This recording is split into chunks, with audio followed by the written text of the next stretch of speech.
So exactly 2 years ago, I hit my most ultimate rock bottom.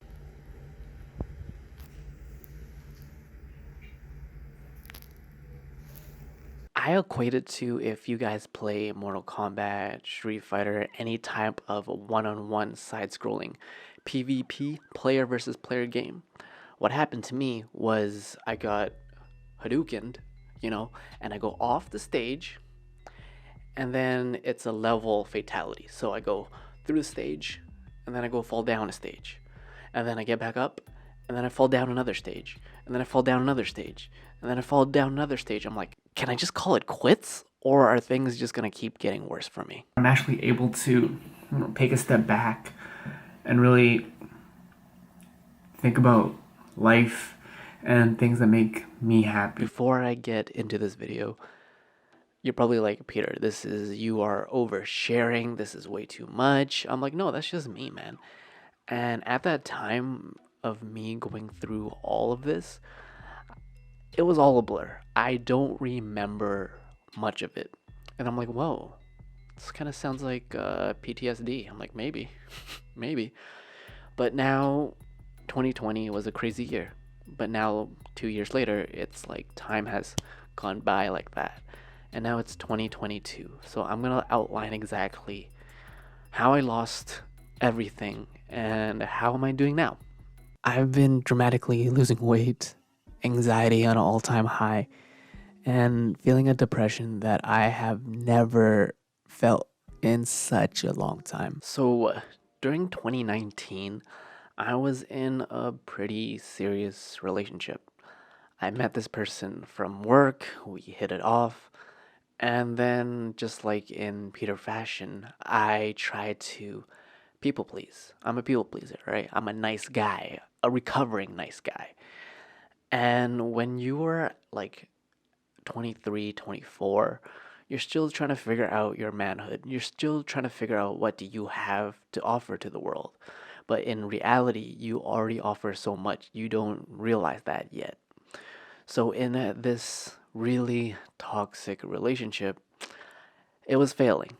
And I had to do everything and anything in my power to save this quote unquote relationship. I really love this girl, and me thinking what a healthy relationship was is that I didn't come from the most healthiest upbringing. And because I never got modeled a sense of this is what healthy looks like, I already knew that. I just went with my gut. I love this girl, but little did I know this person was toxic for me. Nothing against her as a person. I'm sure she's doing great now. I hope she's good now, but I'll talk about exactly getting over the heartbreak in the next video. But the TLDR of that relationship was that it pretty much killed me. I gave up so much of myself, and was always in fear and terror in that relationship. And it just got very manipulative, very crazy, where I lost myself, where I had to stop everything. I got that job in 2018, and something about me changed, right? I started making videos as a full time job, met this girl, but that relationship was so toxic. We would fight every day. I would cry a lot. She would cry. And I put my career aspirations and me being a content creator to the side and thought to myself, after this whole year with everything, is how Peter, me, is this how I'm gonna go out? And I was devastated because when you give up so much for something, it's almost like a sunk cost fallacy. The definition of a sunk cost fallacy is that the more in time you invest into something, the less likely you are to abandon ship. Think of you going to school, getting your bachelor's degree. You already finished 3 years of it. You might as well just finish, even though it's not the right degree for you, because you already invested this much time instead of starting off new with someone else. It's the same principles apply. So, 2019, around November, was my birthday. And what happened was we were fighting a lot. And January 2020, she decided to call it quits with me. And all I remember was just tucking her away in her bed, right? Like the little kid. And I'm like, bye. It was nice meeting you. And I remember just bawling my eyes out. She was bawling her eyes out. And that was the last time I saw her. It was such a point in my life where I was like, how could I give up so much of myself and I got so little in return? How could I love someone so much and not feel that being reciprocated? And at that time, that was a reflection of me and my own worth. So, what happened was going through that horrible relationship, it ended. It left me just there, wasn't happy with my life, wasn't happy with what I was doing. And then during that same time period, my dad was in the hospital for a minute. And if any of you still have your parents around, appreciate them, even if you don't, get along with them, because you never know what can happen. And me coming from an immigrant Asian background, they had no one to rely on. So, me being the eldest in the family, I was always the dependent one. I had to be the one that has it all together. And ever since I was like 4 or 5 years old, I could remember seeing them work all the time. And when I was in the third grade, 8, 9, 10 years old, I would go help out my dad as the janitor. And because he got injured, guess what? He can rely on to make money, right? He can't just take a day off. So when he was in the hospital, I myself had to help. And this was on top of me trying to figure my own shit out and have a full time job simultaneously. So I always felt like I had a double life, helping out my parents at the same time figuring out my own stuff out. So me going through that heartbreak and then having to deal with that health situation with my parents, and then at the same time, all that stress accumulated to me and I got very sick to the point where I ended up in the hospital.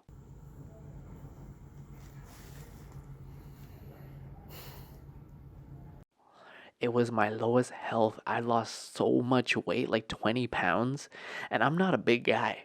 Me, 20 pounds is a huge amount of weight lost for me. And then at the same, I was also editing for an influencer at that time. Working for this influencer, I was working for this client for a year now, and it was a remote job. It was okay. And then a year goes by, doing a great job. The channel itself is doing great. And then she's like, Peter, shoot me a number. You've been here for a year now. It's time for you to get a raise. I'm like, really? Okay, here's a number. And she's like, okay, well, we'll talk it out and figure it out. And then on top of that, I also told this client, is like, hey, one of the things I always wanted to do was travel to Vietnam and chill and figure out what's it like to live there. During that 1 month time that I got my 1 year performance review, I also got really sick. And as much as I put in my blood, sweat, and tears into something, because I got sick, I got let go. And it was the first time ever in my career being this go for it hustler that I got fired. And it was a huge blow to my ego. It was a carpet pulled underneath me where it's like, wow, I busted my ass off for you and this is how you treat me. And I'm like, why is that so familiar? I'm like, holy shit. It's the exact same feeling that I feel in my relationships. That was a big realization for me. And me getting let go from that and just me on my own 2 feet again. I was on my knees pretty much crawling and figuring out what do I do now? How do I figure this out? And me not having a lot of self worth and self confidence, I end up getting more sick, getting super depressed. And I felt just really lost in my life because it's stressing me out even right now, even retelling the story.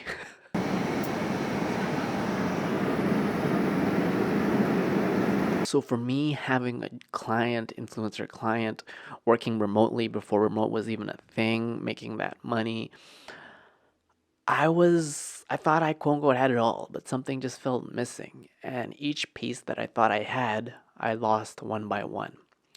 Relationships, family, my own health, my own happiness, all taken away from me. And I didn't know how to react.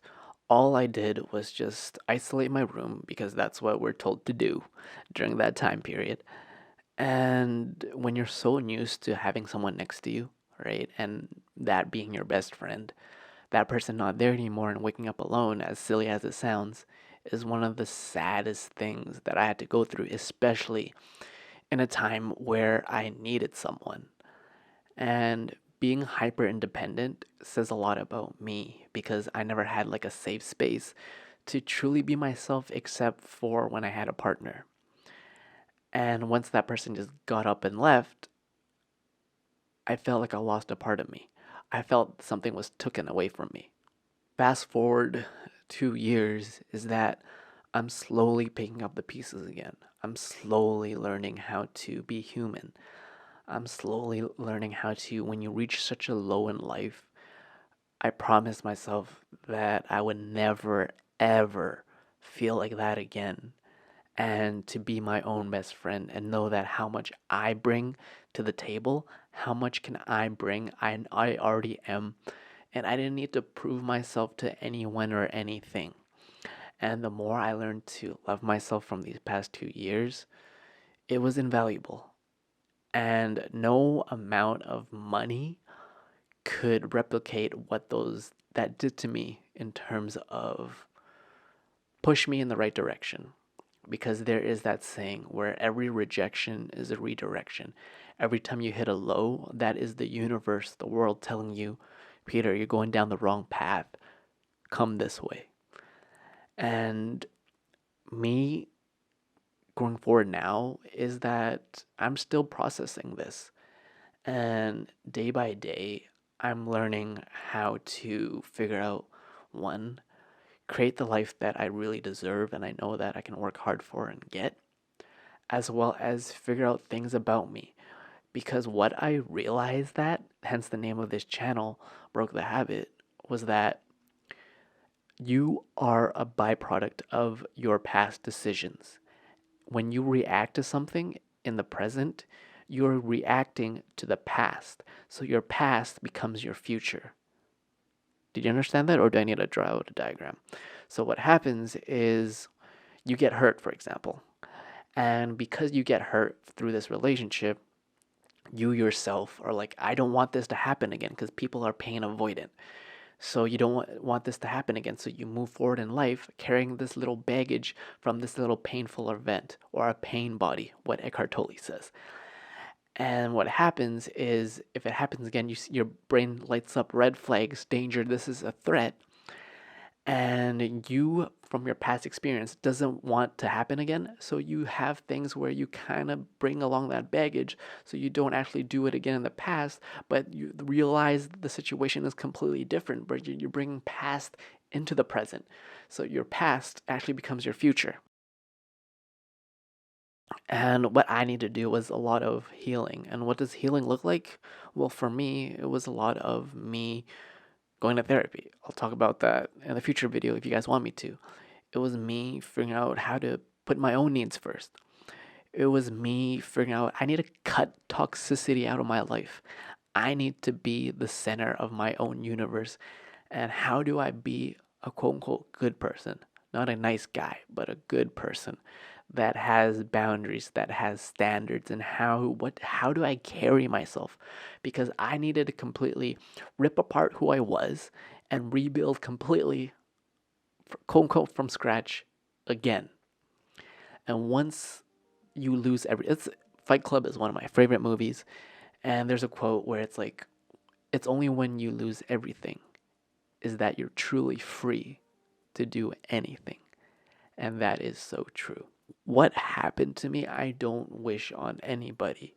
It was such a lonely and sad, depressing time in my life where I had a lot of questioning. I'm like, why did I choose this person as a partner? Why does this keep happening to me?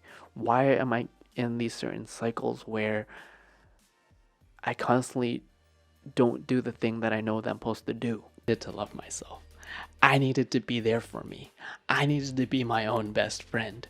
And until you actually realize that, and if you grew up in a broken Asian household like I did, you don't really learn how to process things. You learn to hold crap load of resentment. You don't learn coping mechanisms. You don't learn what's it like to have a meltdown and still be okay and still be loved for who you are. So the moral of the story is that we are all really great and valued human beings, but somewhere along the lines we forgot that. You might say that's hippie bullshit, but it's like it's true. And we are our own toughest critic. And when I post this video, I should be 30 by now. And I feel like I'm just on the surface level of still figuring out, what's next for me. And hopefully in 10 years, I can look back at the video and be like, I know exactly what that Peter was going through at that time, which is why I make these videos. But in the next video, I'll finally talk about, breakups, dating, how that's been going, and how I eventually got over one of the most toxic relationships in my life, and how the more I healed myself, the more hot. That sounds bad. The more I healed myself, the more badass, in a good way, the partners that I started attracting into my life. But I'll save that for the next bit. If you watched this far, thanks for watching. And that was part 2 of the day that, I lost everything. And whoever's going out there, going through some ish, as clouded and muddy this whole social media world has become, I know there's people out there who are suffering silently, especially if you're a guy. But know that you're not alone. And if I went through this and I'm still here, I know that you can keep fighting too.